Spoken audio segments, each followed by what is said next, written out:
வணக்கம். Welcome to கதை திரட்டு.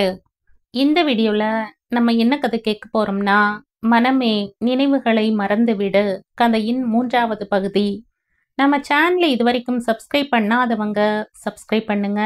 பக்கத்தில் இருக்கிற பெல் ஐகானை கிளிக் பண்ணி ஆல்ங்கிற ஆப்ஷனை ப்ரெஸ் பண்ணுங்க. ஸோ தட் நான் போடுற கதைகளை உடனுக்குடனே நீங்கள் கேட்கலாம். வாங்க கதைக்குள்ளே போகலாம். வெங்கட்டுவின் பட்டப்படிப்பு ஆரம்பித்தது இன்று போல இருந்தது. ஆனால் அவன் வெற்றிகரமாய் யூனிவர்சிட்டியிலேயே முதலாவதாக வந்தான்.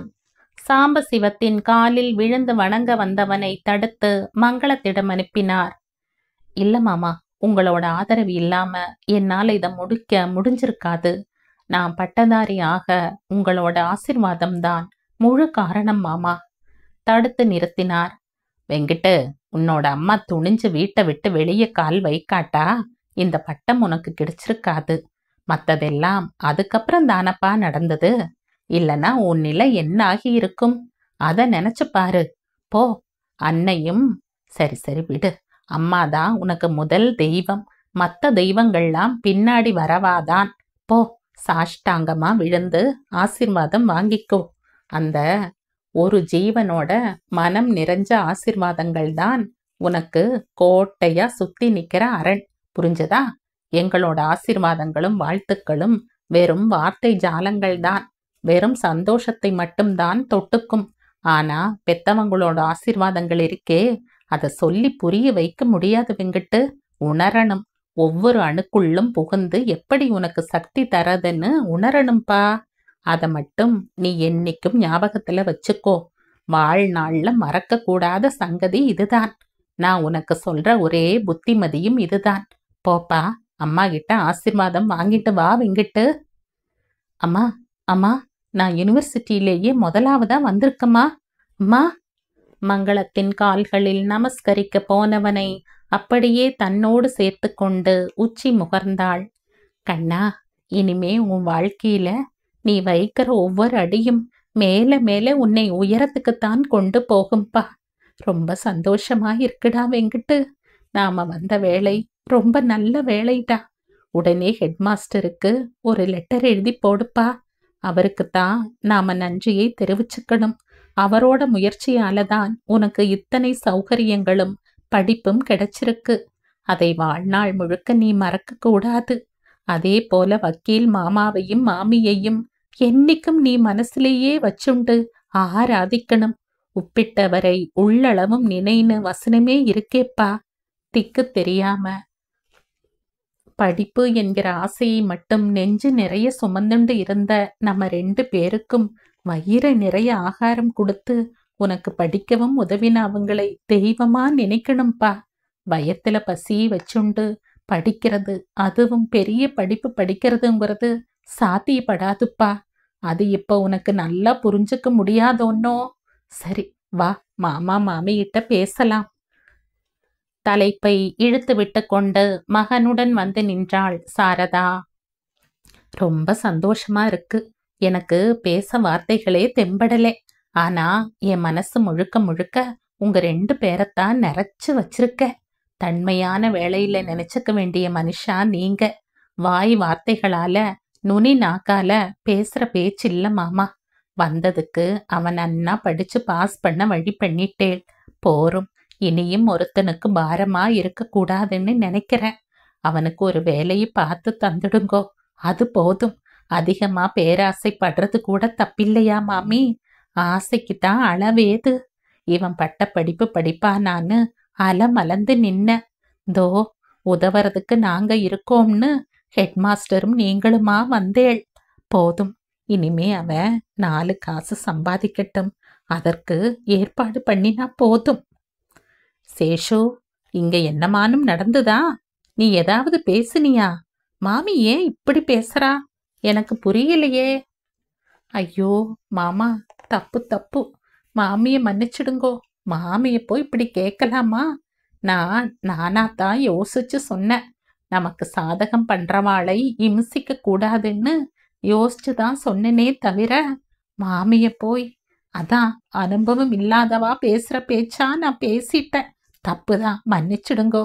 இனிமே வெங்கட்டுவுக்கு எப்ப என்னென்ன செய்யணுங்கிறத தீர்மானிக்கிறதெல்லாம் நீங்க 2 பேர் தான்னு இந்த க்ஷணமே தீர்மானம் பண்ணிட்டேன். நானா ஒன்னும் சொல்ல மாட்டேன். தப்பா நினைச்சுக்காதீங்கோ மாமா. சரி சரி விடுங்கோ. எனக்கும் என்னமோ சட்டுன்னு ஒரு கோபம் வந்துடுத்து. சரி, இனிமே மேலே வெங்கிட்டு IAS படிக்கணும்னு நான் ஆசைப்படுறேன். மாமா. கண்கள் பிரகாசமாய் விரிந்து பளிச்சிட்டு சந்தோஷ கூச்சலை வெளியிட்டான் வெங்கிட்டு. அவன் மனம் முழுவதும் புதுசு புதுசாய் வண்ண கோலாட்டங்கள். இதயம் எகிரி எகிரி குதித்து துள்ளாட்டம் போட்டது. ஆமாண்டா, உன்னால முடியும். நீ ஒரு IAS-ஆ கண்டிப்பா வருவ. வா, இன்னைக்கே நல்ல நாளுதான். அதுக்கு தேவையானவைகளை ஆரம்பிக்கணும். வா, வெளியே போயிட்டு வரலாம். சேஷாம்பா, ராத்திரிக்கு ஜம்முன்னு பால் பாயாசம் பண்ணு. வாடா கண்ணா. அவனை தோளோடு பிணைத்து கொண்டு செல்வதை பார்க்க பார்க்க மங்களத்தின் மனம் விண்டு விரிந்தது. நிதர்சனத்துக்கு திரும்பினாள் மங்களம். அப்பாவோடு இதை படிக்கலாமா அதை படிக்கலாமா என விவாதித்து கெஞ்சி கொஞ்சி அப்பாவுடன் போய் அப்ளிகேஷன் வாங்கி வந்து, எத்தனை மகிழ்ச்சியா இருக்கு. ஆனா என் பிள்ளைக்கு அப்பா என்கிற மனுஷனே இல்லையே. பாவம் வெங்கிட்டு. அம்மா, இந்தாங்கோ ஹார்லிக்ஸ். என்னடி ராதா, நீ குடிச்சியோ? எனக்கு இன்னும் கொஞ்ச நேரம் போயிருக்கலாமேம்மா. ஏமா, 3:30 மணி ஆயிடுத்தேம்மா. என்னமோ நீங்க இப்பெல்லாம் ரொம்ப மௌனம் ஆயிடுறேள். ஏமா, உங்க மனசுல என்னம்மா குறை சொல்லுங்கோம்மா. ராதா, எனக்கு என்னடி குறை? நீயும் என் பிள்ளையுமா என்னை நடக்க விடாம அத்தனை நன்னா பாத்துக்கிறேளேம்மா. எனக்கு குறை கூட கிட்டக்க வர முடியுமா என்ன? மாடு, அதுவும் வேலை இல்லாத பொதி மாடு, சும்மா உட்கார்ந்து அசை போடுமில்லையா? அது விழுங்கினதை வயத்துல இருந்து கொண்டு வந்து வாயில வச்சுண்டு அசை போடுறது.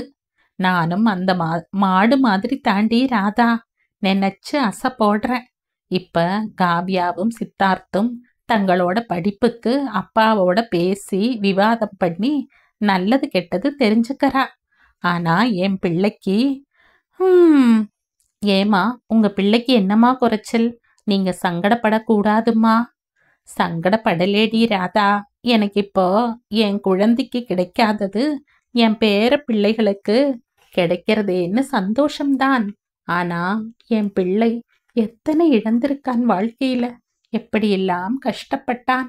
ஆனாலும் ராதா, அவனுக்குன்னு உபகாரம் செய்ய நல்லவாளா வந்து எத்தனை செஞ்சிருக்கா தெரியுமா? அத நினைச்சா இன்னைக்கும் பெருமையா சந்தோஷமா இருக்குடி.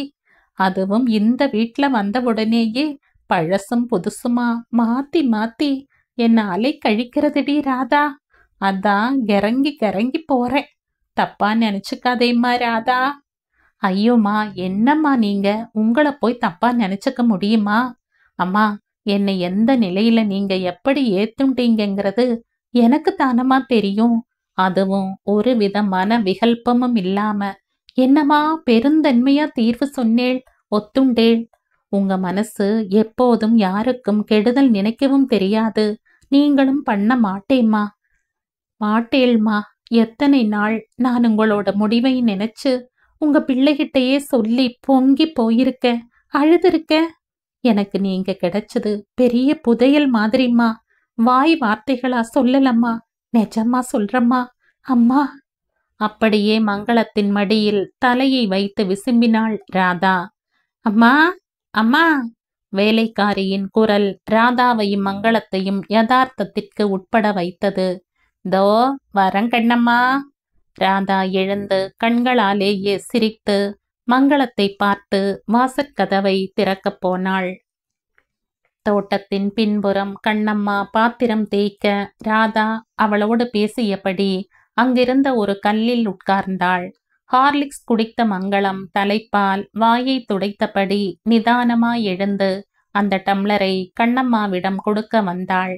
கண்ணம்மாவிடம் கொடுத்துவிட்டு மீண்டும் மெதுவாக மாடிப்படி ஏறினாள். காவியாவின் அறை ஓரளவுக்கு சுத்தமாக இருந்தாலும் படிக்கும் புத்தகங்களும் பென்சிலும் ரப்பருமாய் சரிவர வைக்கப்படாமல் இருந்தது. ஆனால் அங்கு ஒரு ஸ்டாண்டில் மதர் ஸ்ரீ அன்னை படம் வைத்து சின்ன சின்ன குவளைகளில் செம்பருத்தியும் அலமண்டாவும் வைத்திருந்தாள். படம் பளிச்சென்றிருந்தது. இன்னைக்கு சொல்லணும், எல்லாவற்றையும் ஒதுக்கி அழகா நேரும் கூறுமா வைக்கணும்னு சொல்லணும். அன்னைக்கு தேவையானது சுத்தமும் ஒழுக்கமும் தானே. சொன்னா கண்டிப்பா செய்வா காவ்யா. புத்தகங்களை ஒரு பக்கமும் நோட்டுகளை ஒரு பக்கமுமாய் அடுக்கி பென்சில் ரப்பர் எல்லாவற்றையும் ஒரு சின்ன ட்ரேயில் வைத்து தூசிகளை தட்டினாள். மேஜையை துடைத்து பளிச்சென்றாக்கினாள். துணிகள் எல்லாம் ஒழுங்காகவே இருந்தது. படுக்கையும் துளி சுருக்கம் இல்லாமல் விரிப்பு அழகாயிருந்தது. சமத்து நன்னா படிக்கிறது, ரெண்டும் வெங்குட்டுவை கொண்டிருக்கு. மெல்ல நடந்து அடுத்த அறைக்குள் நுழைந்தாள். அங்கும் அன்னையின் படம். அதன் முன் ஒரு சிறிய தட்டில் பாரிஜாதமும் நடுவில் அடுக்கு செம்பருத்தியுமாய் அடுக்கி இருந்தது. புத்தகங்கள் வெகு நேர்த்தியாய் ஷெல்ஃபில் நம்பர் போட்டு வைத்திருந்தது. மேஜை துப்புரவாயிருந்தது. ஒரு சின்ன அழகான குவளையில் பென்சில் பென் என்று சொருகி வைத்திருந்தது. எல்லாமே சுத்தம் சுத்தம். பெருமையாக இருந்தது. அன்னையின் படத்தையே பார்த்து வேண்டினாள். அன்னையே, என் மகன் குடும்பத்தை ஒரு குறைவுமில்லாம பார்த்துக்கிறது உன் பொறுப்பு. என் எல்லா நினைவுகளையும் எண்ணங்களையும் அத்தனையையும் ஆத்மார்த்தமாய் உனக்கு சமர்ப்பணம் செய்கிறேம்மா. கண்களை மூடி தியானம் செய்தாள். பிறகு கண்களை திறந்தபோது அன்னை சிரித்தபடி கருணையுடன் நோக்கினாள் மங்களத்தை. அம்மா, எனக்கு இப்போ ஒரு குறையும் இல்ல. உன்னோட அருள்தான் எங்களை இத்தனை உயரத்துக்கு கொண்டு வந்திருக்கு. எப்போதும் என் மனசு உனக்கு நன்றியையும் சமர்ப்பணத்தையும் சொல்லிண்டே இருக்கும்மா. மாடி வராண்டாவிற்கு வந்து நின்றாள். எதிர் வீடு முக்கால்வாசி முடிந்து விட்டது. யார் வரப்போகிறார்கள் என்று தெரியவில்லை. ஆனால் வீடு அம்சமாயிருந்தது. ஆனால் ரொம்ப பெரியதா, பிரம்மாண்டமானதாக கட்டியிருந்தார்கள். பெரிய குடும்பமோ என்னமோ. திடீரென சங்கு ஊதும் சத்தமும் மணி அடிக்கும் சத்தமுமாய் பூ சாம்பிராணி வாசனையும் வரவே திரும்பி பார்த்தாள். கண் மூடி சாமியின் ஊர்வலம்தான் அது. இளம் வயது வாலிபனின் மரணம். பின்னால் ஏராளமான உறவினர்கள். அத்தனை பேரின் முகங்களிலும் ஏராளமான வருத்தம், துக்கம். பாவம், சின்ன பையன் கல்யாணம் ஆயிருக்குமோ? அந்த இளம் பெண்ணுக்கு மேலே என்னாகும்? சட்டென்ற தலையை இப்படியும் அப்படியுமாய் ஆட்டி, ச்சே, என்ன வேண்டாத யோசனை என்று நினைத்தவளின் மனதில் கண்ணனின் உருவம் வந்து வந்து நின்றது. சிரித்தது. பெரியம்மா என்று கூப்பிட்டான் கண்ணன். பெரியம்மா, ரொம்ப சந்தோஷம் பெரியம்மா. உங்களுக்கு ரொம்ப நன்றி பெரியம்மா. எத்தனை நன்னா அவளை பார்த்துக்கிறேன் பெரியம்மா. கண்ணா கண்ணா, இங்கேயும் அங்கேயுமா? கண்களை சுழற்றினாள். யாரும் இல்லை. இன்னும் கண்ணனை பற்றிய எந்த நினைவும் வரலையேன்னு நினைச்சேன். ராதா லேசா கோடு போட்டா. இப்ப கண்ணனே வந்து கேட்டுட்டான். தானாகவே வர எண்ணங்களை தட்ட முடியல, தடுக்கவும் முடியல. வாங்கோ, என் மனசுல பூந்துண்டு பேசுங்கோ, கேட்டுக்கிற. அலைகள் சீறி பின்னோக்கி சுருண்டு மடங்கின. வெங்கிட்டு IAS என்ற பட்டத்தையும் பெற்றவனானான். வக்கீல் சாம்பசிவத்தின் முயற்சியில் அவனுடைய பட்டம் பிரகாசித்தது. அவனுக்கு ஒரு உயர்ந்த வேலையை அள்ளித்தந்தது. பொறுப்பு மிக்க அதிகாரியாக நியமனமும் வேலையில் சேர 15 நாள் அவகாசமும் தந்திருந்தார்கள். கை நிறைய அல்ல அல்ல, வழிய வழிய சம்பளம். அது போக கார் வசதி, வீட்டு வசதி என்று இத்தனை நாட்களும் அவன் நினைத்தே பார்த்திராத அளவிற்கு சௌகரியங்கள். அம்மா, இனிமே நீ சுகமாத்தாமா இருக்கணும். மாட்டுக்கொட்டில இருந்த உன்னை மாளிகையில் உட்கார வைக்க போற. அம்மா, மோர் சாதமும் நார்த்தங்காயும் சாப்பிட்ட உனக்கு பஞ்சபட்ச பரமான்னங்களை சாப்பிட சொல்லியும் உன்னை சந்தோஷத்துல மூள் அடிக்கணுமா? வேலைக்காரியா இருந்த உன்னை எஜமானியாத்தாமா இனிமே நான் உட்கார வைப்பேன். அவர்கள் வாழ்வில் தாழ்த்தியவர்களும் உயர்த்த பாடுபட்டவர்களுமாய் மாறி மாறி வந்தனர்.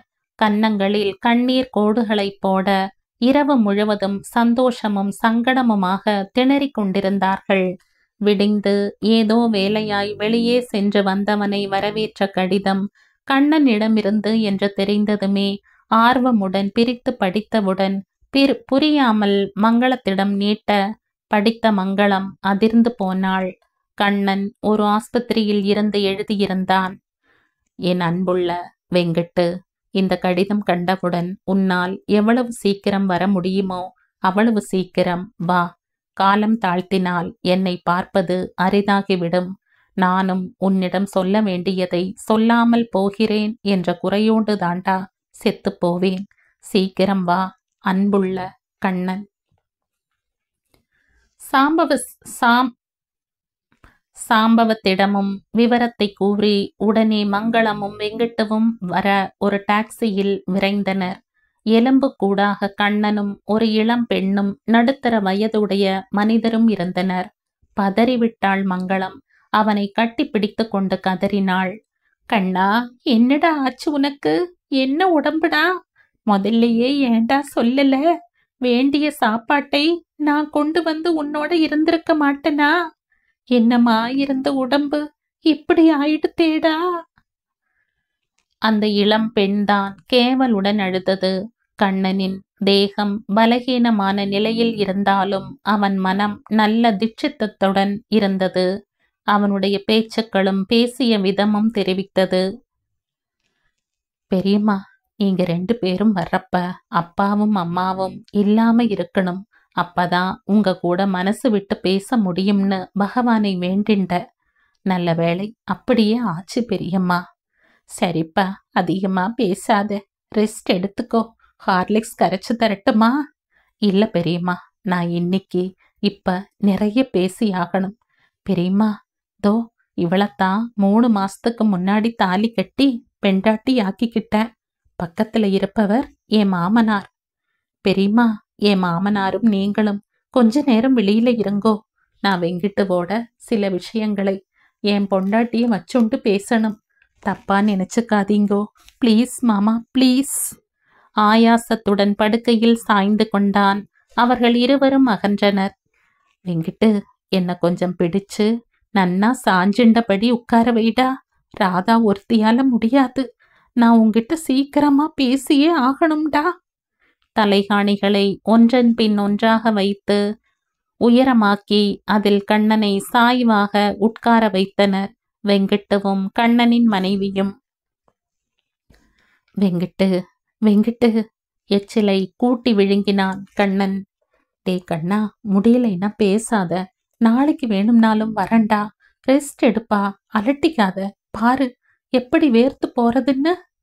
டவலால் கண்ணனின் நெற்றியை துடைத்தான் வெங்கிட்டு. ஆஹா, இன்னைக்கே இப்பவே நான் பேசி ஆகணும்டா. வெங்கிட்டு, இப்ப நான் உங்ககிட்ட ஒரு உசந்த பொருளை தரப்போறேன். மறுக்காம ஏத்துக்கணும்டா. சின்ன வயசுல நான் தரும் பட்சணங்களை வாங்கிட்டு நான் போனப்புறமா எனக்கு தெரியாம அதை எரிஞ்சிடுவேன்.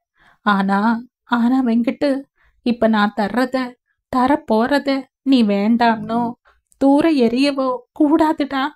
என்னைக்கும் உனக்கு நான் எச்சில் பண்டம் தந்ததில்ல. அதை நீயும் பெரியம்மாவும் உணரணும். அதை உணர்ந்தா அது போதும். இப்பவும் பவித்திரமான பொருளை தரேன் வெங்கிட்டு.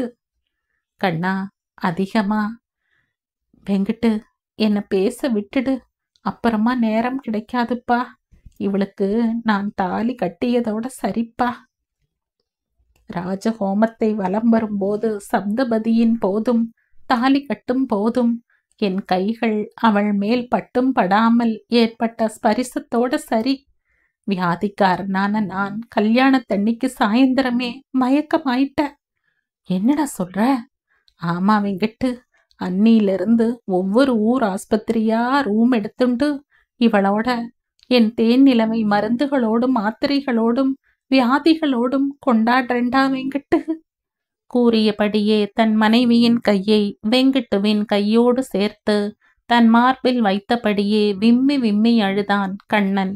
திடீரென்ற கண்ணனின் இந்த செய்கை இருவரையுமே அதிர்ச்சிக்கு உள்ளாக்கியதில் ஜடமாக நின்ற வெங்கிட்டு கண்ணனின் மனைவி உணர்ச்சி வசத்தில் துடித்து மயங்கி கண்ணன் மேல் சரிய போகவும் சடாரென அவளை அப்படியே தன்மேல் சாய்த்து கொண்டு அவள் முகத்தில் தண்ணீர் தெளித்து ஆஸ்வாசப்படுத்தினான். மூடிய கண்களில் இருந்து நீர் முத்துக்கள் சரம் சரமாய் வழிய சிவந்து விடைத்த நாசியும் துடிக்கும் உதடுகளுமாய் கண்ணனின் மனைவி தெய்வமே தெய்வமே என தலை குனிந்து அரற்றினாள். வெங்கட்டு கண்ணன் கூறியவற்றிற்கு ஒப்புக்கொண்டதன் அடையாளமாக அவளை தடவி ஆதரவோடு கைகளை பிடித்தபடி கண்களை மூடி தலையை சாய்த்து தெரிவித்தான். எண்ணம் நிறைவேறிய ஆனந்தத்தில் தத்தளித்த கண்ணன், வெங்கட்டு நீ மேலே பேச முடியாமல் கண்களில் நீர் சொரிய கைகளை நீட்டியபடி அரற்றினான். கண்ணனின் ஒரு பக்கம் ராதாவும் ஒரு பக்கம் வெங்கட்டுவுமாக படுக்கையில் உட்கார்ந்து கண்ணீர் பெருக்க 3 தூய உள்ளங்களின் குமுறிய வெவ்வேறு உணர்ச்சிகளின் கொந்தளிப்பில் உடைப்பெடுத்த பிரவாகம் ஒன்று சேர்ந்து திரிவேணி சங்கமமாயின. மீண்டும் தன்னைத்தானே சமாளித்து கொண்டு சிவந்த முகத்துடன் பேசத் தொடங்கினான் கண்ணன். வேண்டாண்டா, ஏன் இப்படி டென்ஷன் படுற? போருண்டா, இல்லைன்னா நான் வெளியே போயிடுறேன், அவ்வளவுதான். மேல் மூச்சு கீழ் மூச்சு வாங்க சிரித்தான் கண்ணன். முடியாதுடா, உன்னால கண்டிப்பா என்னை விட்டுட்டு என் பேச்ச கேட்காம போக முடியாதுப்பா, போக மாட்டேன். சரி, இந்த விஷயம் யாருக்குமே, முக்கியமா அப்பா அம்மாவுக்கு தெரியவே கூடாது. ஆனா என் காலம் ஆன 1 வருஷத்துக்குள்ளேயே நீ இவளை கல்யாணம் செஞ்சு ஆகணும்டா. அப்பதான் எனக்கு திருப்தி. யார் என்ன கேவலமா பேசினாலும் கவலைப்படாத வெங்கிட்டு. டேய், உன் கைய கொட. எனக்கு என்ன சொல்லி சந்தோஷத்தையும் நன்றியையும் உன்கிட்ட தெரிவிச்சுக்கிறதுன்னு தெரியலடா. ஆனா மனசு பூராவும் ஒரு நிம்மதியும் அப்பாடா என்கிற மாதிரியான உணர்வும் இருக்குடா. வெங்கிட்டுவின் கைகளை பிடித்தபடியே இத்தனை நேரம் பேசியதாலும் உணர்ச்சி வசப்பட்டதாலும் மேனி நடுங்க படுக்கையில் சாய்ந்தான் கண்ணன். ராதாவின் தகப்பனார் கோபாலனும் மங்களமும் உள்ளே வர சிறிது நேரத்திற்கு பிறகு விடை பெற்றனர் மங்களமும் வெங்கிட்டுவும். இருவரும் ஒரே சீராக நடந்தார்கள். வழியில் ஒன்றும் பேசாமல் மௌனமாய் வரும் வெங்கிட்டுவை கேட்பதா வேண்டாமா என்ற சஞ்சலமடைந்த மங்களம், சரி அவனே கூறும் வரை தொணதொணக்காம அவனை கஷ்டப்படுத்தாம இருக்கணும். சரக்கு மலிஞ்சா கடைக்கு வந்துதானே ஆகணும். இதுவும் என்கிட்ட எதையும் சொல்லாம அவனால இருக்க முடியாது. சொல்லுவான், கண்டிப்பா சொல்லுவான். என மனசுக்குள்ளேயே புலம்பியபடி வந்தாள். அம்மா, கபாலி கோவிலுக்கு போயிட்டு போலாமா? இல்ல உனக்கு அசதியா இருக்கா? சொல்லுமா. இல்லப்பா, கற்பகாம்பாளை தரிசித்து ரொம்ப நாளாச்சுப்பா, வா போகலாம். கோபுர வாசல் வழியாகவே போகலாண்டா. அந்த பெரிய கோபுர வாசல் எதிர்க்கத்தான் விநாயகர் சந்நிதி இருக்கு. விநாயகரை பார்த்துட்டு அதான் வெங்கிட்டு பிள்ளையை பார்த்துட்டு அம்மாவை பார்க்கலாங்கிறேன் சொல்லிவிட்டு கலகலவென்று சிரித்த மங்களத்தை வியப்புடன் பார்த்தான் வெங்கிட்டு. அம்மா இப்படி வாய்விட்டு சிரித்து அவன் பார்த்ததே இல்லை. இதுவே அவனுக்கு ஒரு நல்ல சகுனமாய் தோன்றியது. விநாயகரின் முன் நின்று தலையின் இருபுறமும் குட்டி கொண்டு தோப்பு கரணம் போட்டு அர்ச்சகர் தீபாராதனை தட்டை எடுத்து காட்ட கண்களில் ஒற்றிக்கொண்டு ரூபாயை போட்டுவிட்டு விபூதியும் இட்டுக்கொண்டு பிரதட்சணமாக வந்தனர். முருகப்பெருமானின் சந்நிதியில் கண் மூடி நின்றுவிட்டு தூணில் இருந்த விபூதியை யாரோ மீதியை கொட்டியதை நெற்றியில் இட்டுக்கொண்டு ஆஞ்சநேயர் இருந்த தூணை சுற்றி வெண்ணையை எடுத்து நெற்றியில் வைத்து கொண்டு கற்பகாம்பாளின் சந்நிதியை நோக்கி சென்றனர்.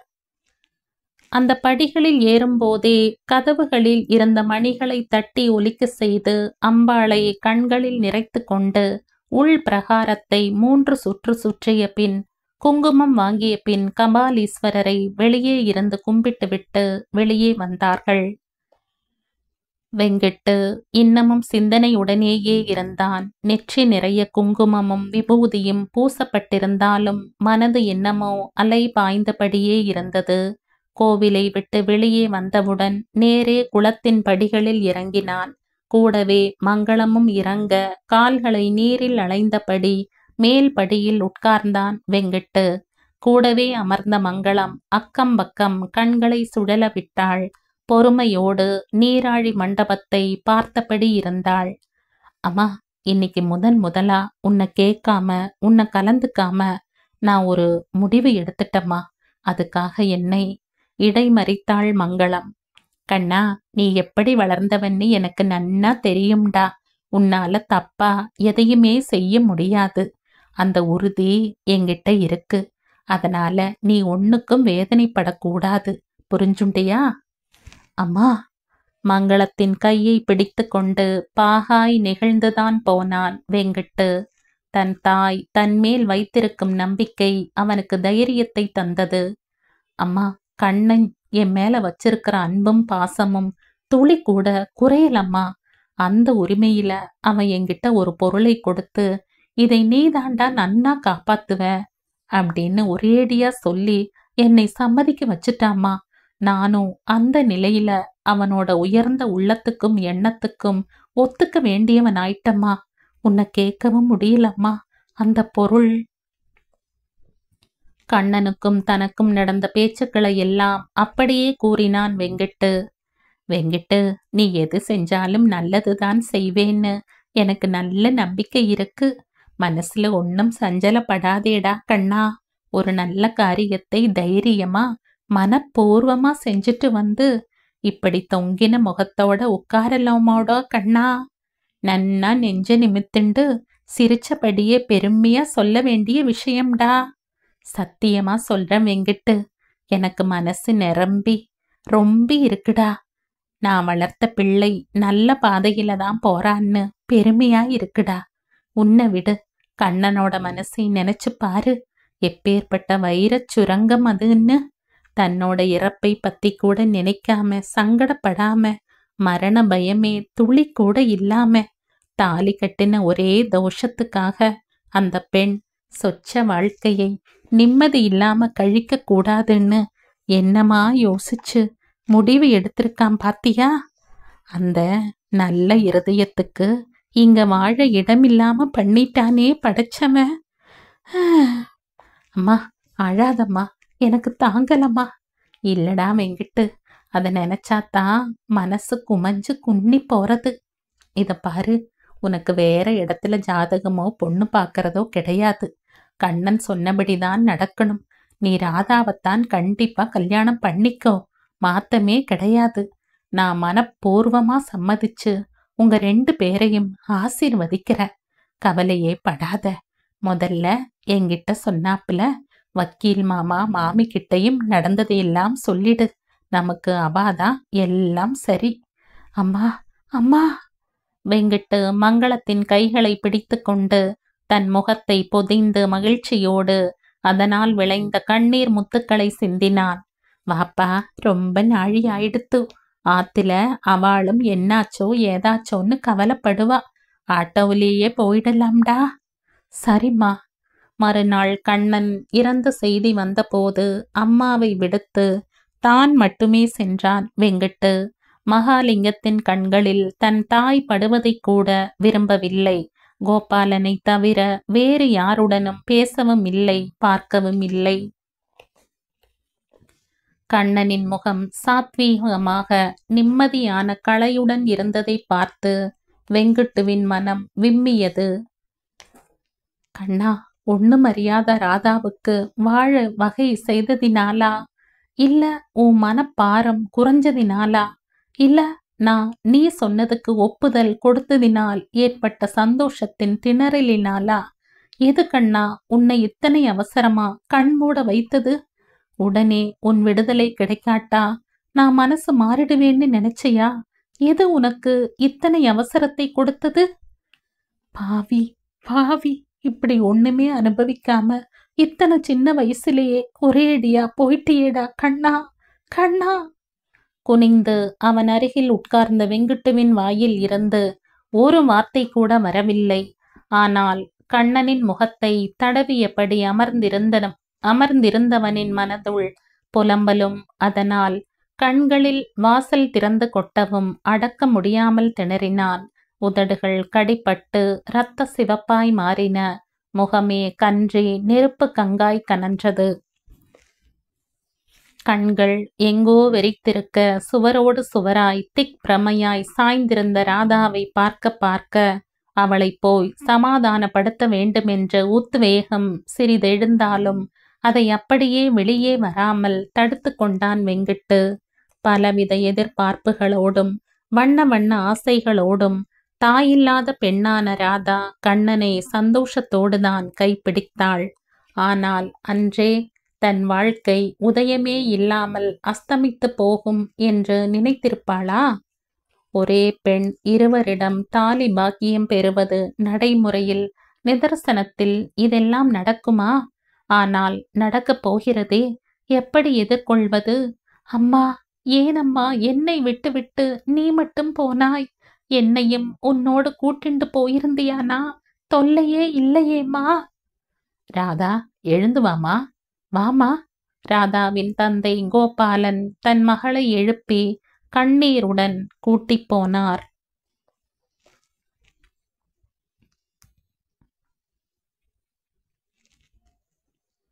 இந்த கதையின் தொடர்ச்சியை அடுத்த பதிவில் கேட்கலாம். நன்றி.